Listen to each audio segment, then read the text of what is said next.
Hey, what's up you guys? It's Dorothy and welcome back to my channel. In today's video, we're going to go into chapter 37 of I'm Glad My Mom Died by Jeanette McCurdy. This book is getting there. We're almost to the halfway point of being through this book.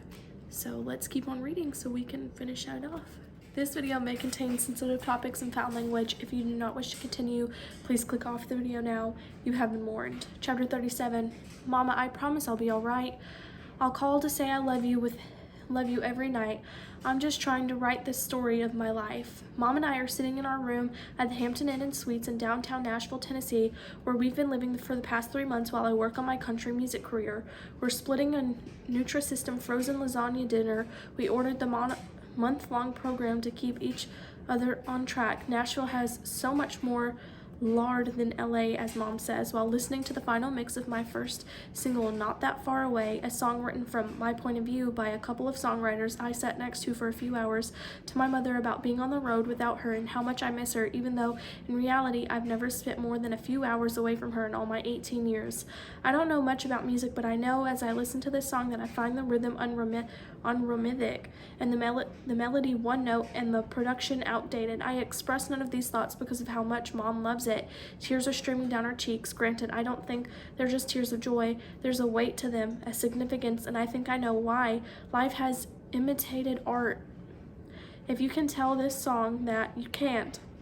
My music career initially started as a result of the writer's strike of 2007 when iCarly was put on indefinite hiatus until things got settled. During this hiatus, Susan suggested I start working with songwriters to put together demos to work toward a recording contract, because that's what all the teen actors are doing nowadays. Susan represents Hilary Duff, who has several albums go platinum, and I heard she doesn't even sing all those songs, that her sister sings half of them. Mom chimed in excitedly. No need to confirm or deny, my Net's gonna sing all her own songs. Mom had me start posting covers on YouTube. Record labels saw those covers, and too. Big Machine Records and Capitol Records Nashville wanted to sign me. Mom decided on Capitol Records because Scott Borchetta's gonna be too busy with Taylor Chick. He won't have time for you.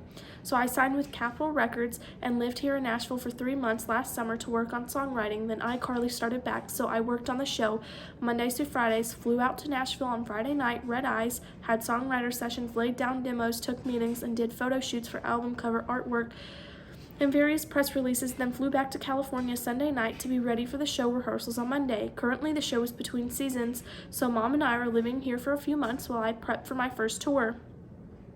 I suspect this tour is going to be my first time away from Mom, and not because she's told me that outright, but because we share an email account and I saw an outgoing message from her to Marcus where she told him that everything I'd been dreading for my entire life.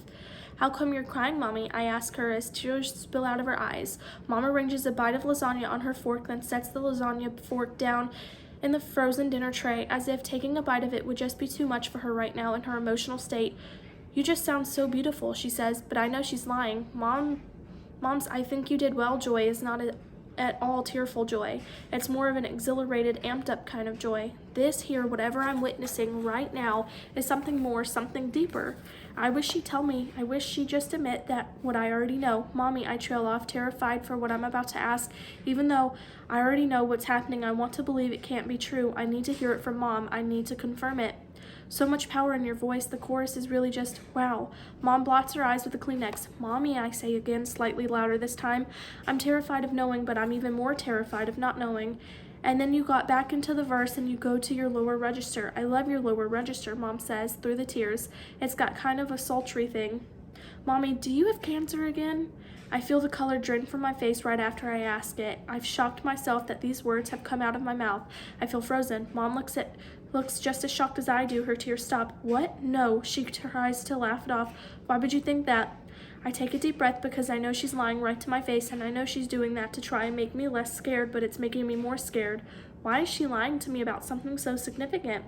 I saw your email to Marcus where you said your cancer came back. Mom looks down and the tears return, no different from the ones a half minute ago. My heart feels heavy as I watch her little body shake and heave with sadness. I get up from my seat at the desk and sit next to her on the edge of the bed. I hug her. She feels so small in my arms. I don't want to miss your tour," she sobs, sounding like she really means it. "I'm baffled. How can she care about that stupid tour right now? I'm not going to go on the tour," I say. Like it's an obvious of a decision as it feels to me. Mom breaks away from our hug and lifts her head, and sadness switches to anger. "Net, you have to go on this tour. Don't talk crazy like that, okay? You scare me when you talk like that. You have to go on this tour no matter what, all right? You're going to be a country music star." Okay. Mom goes back to crying. I go back to hugging her. That is the end of chapter 37.